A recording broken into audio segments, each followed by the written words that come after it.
हाँ जी। हमारा टॉपिक चल रहा था 12th क्लास का जनन स्वास्थ्य। इसकी हमने पिछली क्लास में एमयू सेंटेंसेस विधि पढ़ी थी। आज उसी टॉपिक को आगे कंटिन्यू करते हैं और नेक्स्ट टॉपिक लेते हैं जिसका नाम है गर्भ निरोधक युक्तियां। ठीक है। तो गर्भ निरोधक युक्तियां क्या क्या होती है, किस प्रकार से होती है, वो आपको एक एक करके डिटेल में पढ़ना है। तो हम शुरू करते हैं आज गर्भ निरोधक युक्तियां। सबसे पहले आपको पता होना चाहिए कि गर्भ निरोधक युक्तियां कितने ही है, आपके कोर्स में कितनी है। तो मैं आपके सामने बता देता हूँ कि गर्भ निरोधक युक्तियां मोस्टली आपके कोर्स में 5 पढ़नी है आपको। ठीक है। कौन कौन सी है 5? तो सबसे पहले हम बात करें तो पहली आती है प्राकृतिक विधियां। प्राकृतिक विधियां।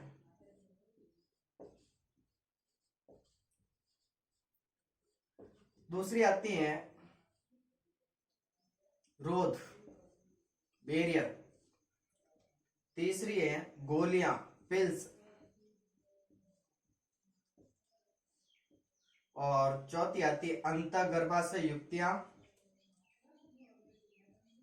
अंतःगर्भाशय युक्तियां। और पांचवी विधि आती है जिसका नाम होता है बंध्यकरण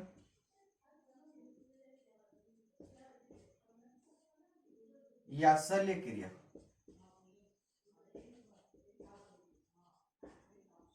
ठीक है। तो ये गर्भ निरोधक युक्तियां 5 पढ़नी है आपको, कोर्स में 5 है। पहली है प्राकृतिक विधियां, दूसरी है रोध या इसको इंग्लिश में बैरियर कहते हैं, तीसरी है गोलियां, चौथी है अंतःगर्भाशय युक्तियां और पांचवी है बंध्यकरण या शल्य क्रिया। इन पांचों की चर्चा हम करेंगे अलग अलग क्लास में, लेकिन आज की जो हमारी क्लास रहेगी वो हमारी प्राकृतिक विधियों के ऊपर रहेगी। ठीक है। तो हम प्राकृतिक विधियों को शुरू करते हैं। देखो, प्राकृतिक विधियों में क्या याद रखना आपको कि इन सब में एक महिला गर्भ धारण से कैसे बच सकती है वो पढ़ना है इन सब युक्तियों में। ठीक है।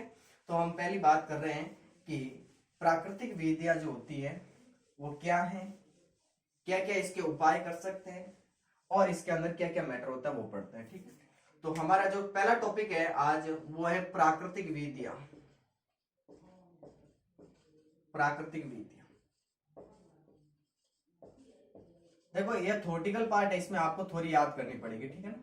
प्राकृतिक विधियों की बात करें तो इसमें क्या करते हैं कि इसमें किसी भी प्रकार के भौतिक या रासायनिक रोधकों का उपयोग नहीं करते, फिजिकल और केमिकल किसी भी बैरियर्स का उसमें उपयोग नहीं किया जाता है। ठीक है। तो पहला बिंदु आपको याद रखना है कि प्राकृतिक विधियों में किसी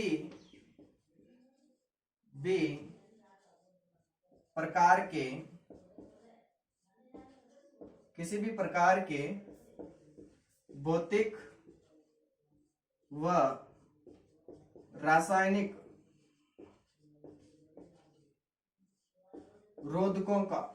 रोधकता का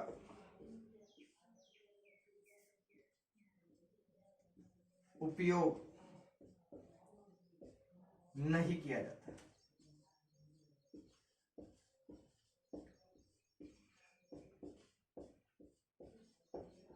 ठीक है। पहला बिंदु आपको ये याद रखना है।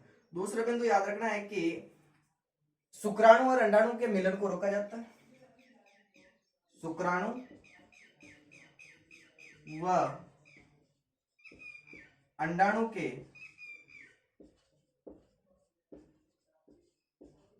मिलन को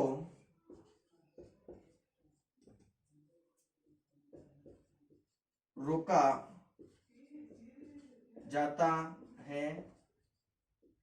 और शुक्राणु और अंडाणु मिलेंगे ही नहीं तो निषेचन की क्रिया नहीं होगी, निषेचन की क्रिया नहीं होगी, रोका जाता है, जिससे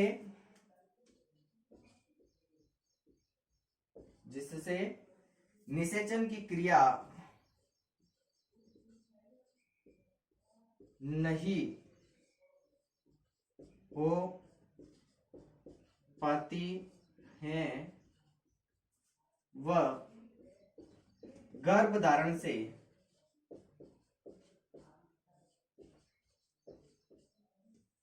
बचा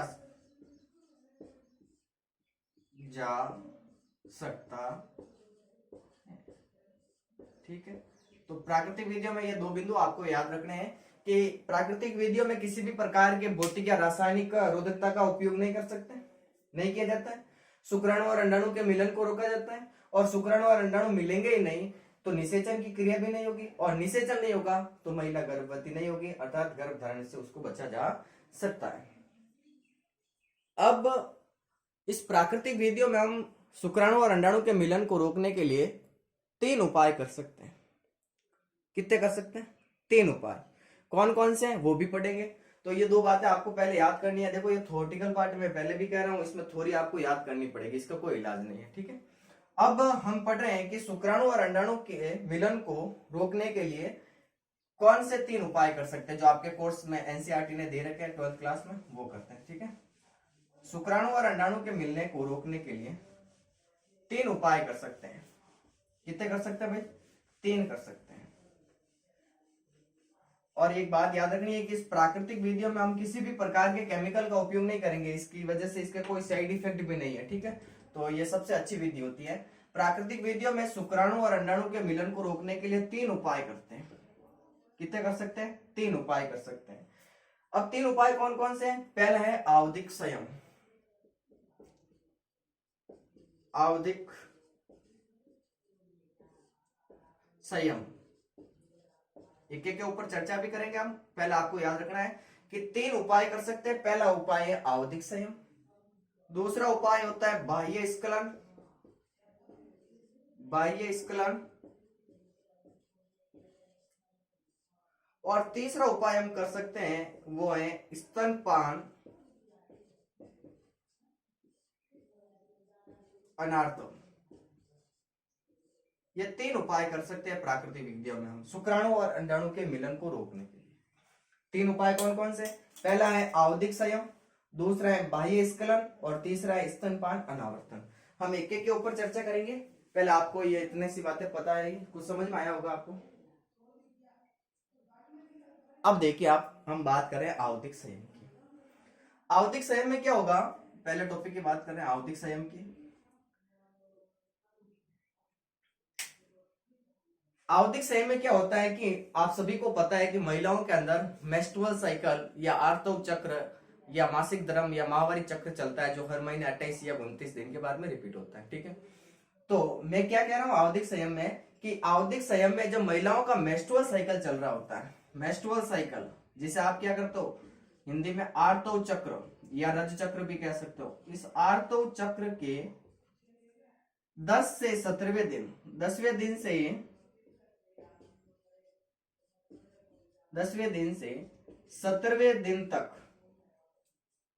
17वें दिन तक मैथुन से मैथुन क्रिया नहीं की जाए, नहीं की जाए तो गर्भधारण से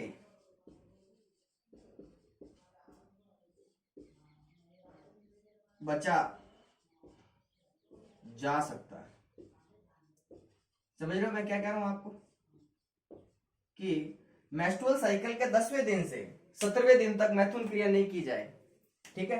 कौन से दिन से? 10वें दिन से 17वें दिन तक मैथुन क्रिया नहीं की जाए तो गर्भधारण से बचा जा सकता है। मतलब कैसे? क्योंकि आप सभी को पता है कि मेंस्ट्रुअल साइकिल के 14वें दिन होता है अंडो उत्सर्ग। क्या होता है? अंडो उत्सर्ग। ओव्यूलेशन होता है 14वें दिन, सेकेंडरी oocyte बाहर आ जाता है ग्रेफेन पुटिका से फटकर, ठीक है, एलएच हार्मोन की उपस्थिति के कारण। तो जैसे ही उस अंडाणु को शुक्राणु मिल गया तो निषेचन हो जाएगा, ठीक है।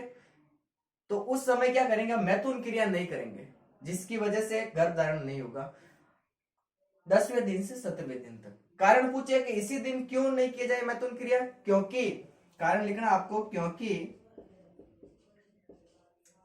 इसी समय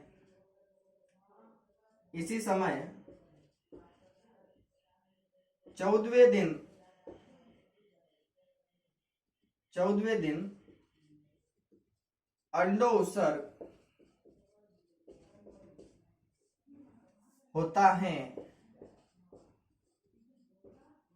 या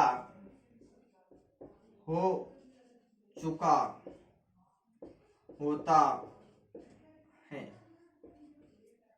तो इस दिन अगर हम मैथुन क्रिया नहीं करेंगे तो महिला गर्भ धारण से बच सकती है।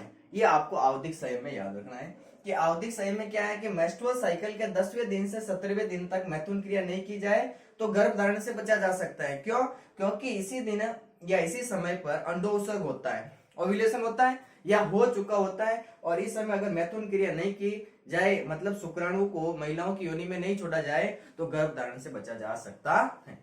ठीक है, ये आवधिक समय में याद रखना आपको।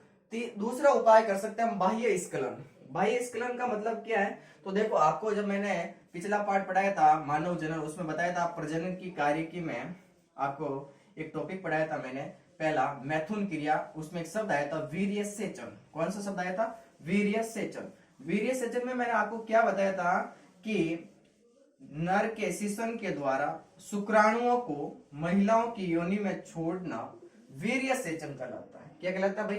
वीर्य सेचन। वीर्य सेचन की परिभाषा मैंने आपको पिछली क्लास में पढ़ाई थी कि नर के शिशन के द्वारा शुक्राणुओं को महिलाओं की योनि में छोड़ना वीर्य सेचन कहलाता है। और इस क्रिया को ही तो हम कह रहे थे मैथुन। ठीक है, तो हम बाह्य स्खलन में क्या याद रखना आपको कि नर वीर्य स्खलन से पहले नर अपने शिशन को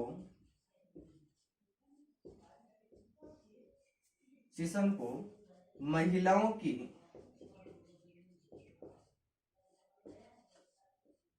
योनि से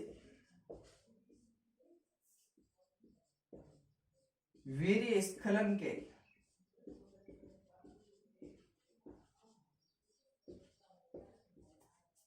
पहले बाहर निकाल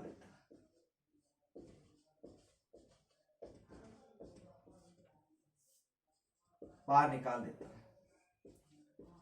नर अपने शिशन को महिलाओं की योनि से वीर्य स्खलन के पहले, यानी वीर्य स्खलन होने से जस्ट पहले ही अपने शिशन को महिला की योनि से बाहर निकाल देगा। जिससे क्या होगा? बाहर निकाल देगा जिससे वीर्य सेचन की क्रिया नहीं होगी।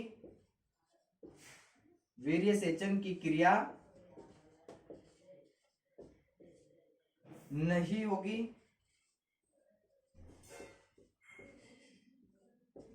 अतः निषेचन नहीं हो पाएगा। निषेचन नहीं हो पाएगा। और आप सभी को पता है कि निषेचन ही नहीं होगा तो गर्भ धारण भी नहीं होगा। ये बाह्य स्खलन में याद रखना है कि योनि में वीर्य को छोड़ने से पहले ही उसके शिशन को बाहर निकाल देता है नर अपने शिशन को, इसे बाह्य स्खलन कहते हैं। ठीक है, जिससे महिलाओं के अंदर वीर्य सेचन की क्रिया नहीं होगी, और वीर्य सेचन की क्रिया नहीं होगी तो शुक्राणु और अंडाणु का मिलन भी नहीं होगा, और शुक्राणु और अंडाणु का मिलन नहीं होगा तो निषेचन भी नहीं होगा, और निषेचन नहीं होगा तो महिला गर्भ धारण कैसे कर सकती है। तो ये दूसरा उपाय हम ये भी कर सकते हैं। तीसरा आता है स्तनपान अनावर्तन। स्तनपान अनावर्तन में आपको पता है कि एक महिला जब शिशु को जन्म देती है, जन्म से लेकर 6 माह तक शिशु को सिर्फ अपना दूध पिलाती है। सबको पता ना? जब पहली बार दूध निकलता है उसको कोलेस्ट्रम या खीस कहते हैं। ये पिछली क्लास में मैंने आपको पढ़ाया था। लेकिन हमारा यहाँ पर स्तनपान अनावर्तन एक उपाय है, वो क्या होता है वो देखिए आप कि इसमें क्या होता है कि शिशु के जन्म से लेकर 6 माह तक, स्तनपान अनावर्तन की बात कर रहा हूं कि जब शिशु के जन्म से लेकर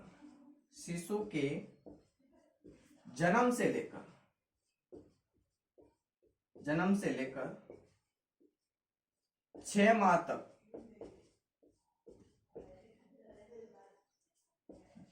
माँ शिशु को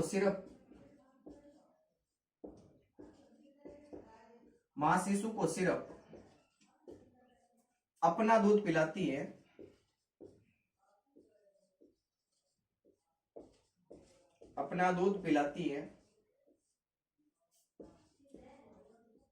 बाहर से किसी भी प्रकार के आहार को नहीं देती है। मतलब सिर्फ दूध पिलाएगी अपना, बाकी कुछ नहीं खिलाएगी। बाहर का दूध है या बाहर का कोई भी भोजन है वो नहीं देती। तो किसी भी प्रकार के आहार को नहीं देती हैं। इस समय महिलाओं में, यानी जन्म से लेकर 6 महीने तक महिलाओं में मेंस्ट्रुअल साइकिल बंद रहता है, बंद रहता है।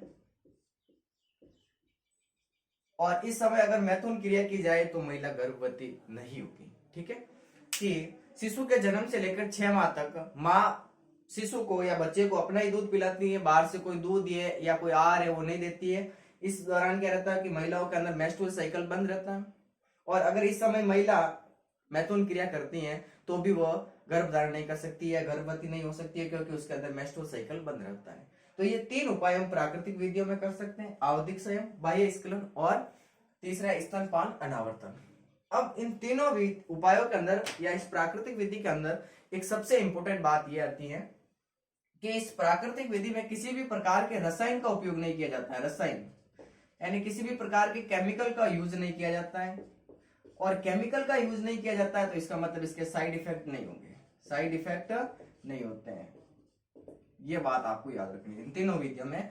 लेकिन इन तीनों विधियों में संयम रखना पड़ता है, बहुत सावधानी रखनी पड़ती है। ठीक है, तो आज की जो हमारी क्लास थी वो प्राकृतिक विधियों के 3 उपायों के ऊपर थी। 3 उपाय में पहला उपाय आता है, उसका नाम है आवधिक संयम। आवधिक संयम में हमने पढ़ा था कि मेंस्ट्रुअल साइकिल के 10वें दिन से 17वें दिन तक अगर मैथुन क्रिया नहीं की जाए तो महिला गर्भ धारण से बच सकती है, क्योंकि इसी दौरान अंडोत्सर्ग होता है, ओव्यूलेशन होता है महिलाओं के अंदर, और अंडोत्सर्ग क्रिया होगी। और इस समय अगर मैथुन नहीं करे तो गर्भ धारण से बचा जा सकता है। बाह्य स्खलन में क्या हो रहा है कि नर अपने शिशु को वीर्य स्खलन से तुरंत पहले ही बाहर निकाल देता है, जिससे वीर्य महिलाओं की योनि में नहीं जा पाता और शुक्राणु अंडाणु का मिलन नहीं होगा और गर्भ धारण से बचा जा सकता है। स्तनपान अनावर्तन में क्या होता है कि शिशु के जन्म से लेकर 6 माह तक माँ अपने बच्चे को सिर्फ अपना दूध पिलाती है, बाहर से कोई आहार या भोजन दूध नहीं देती है। तो उस समय इसमें मेंस्ट्रुअल साइकिल बंद रहता है। मैथुन क्रिया करती हैं तो भी वह गर्भवती नहीं होती है। ठीक है, तो आज प्राकृतिक विधियों के ऊपर हमारी जो क्लास थी इसको खत्म करते हैं। नेक्स्ट क्लास में हम मिलेंगे रोध के साथ। धन्यवाद आज की क्लास के लिए आपका।